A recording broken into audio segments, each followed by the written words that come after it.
రాష్ట్ర ప్రజల సంపద పెరుగుతోంది.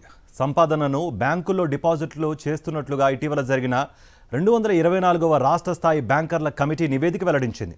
గత 3 ఏళ్లలో 87,877 కోట్ల మేర బ్యాంకుల్లో డిపాజిట్లు పెరిగాయి. 2021 మార్చి నాటికి బ్యాంకుల్లో 3.85 లక్షల కోట్లు డిపాజిట్లు ఉండగా ఈ ఏడాది జూన్ నాటికి 4.73 లక్షల కోట్లకు పెరిగాయి.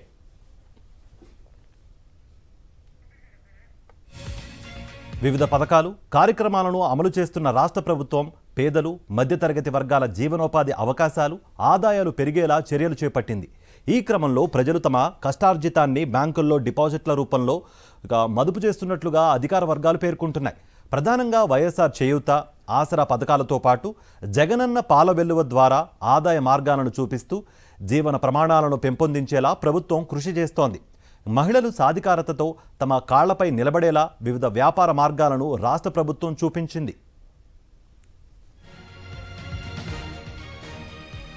ఈ కార్యక్రమాలతో 2021 మార్చి నుంచి ఏటా బ్యాంకుల్లో డిపాజిట్లు పెరుగుతూ వస్తున్నాయి. ఉమ్మడి జిల్లాల్లో విశాఖలో అత్యధికంగా డిపాజిట్లు ఉండగా నూతన జిల్లాల్లో అత్యధిక డిపాజిట్లు ఎన్టీఆర్ జిల్లాలో ఉన్నాయి. అల్లూరు సీతారామరాజు జిల్లాలో అత్యల్పంగా డిపాజిట్లు ఉన్నాయి.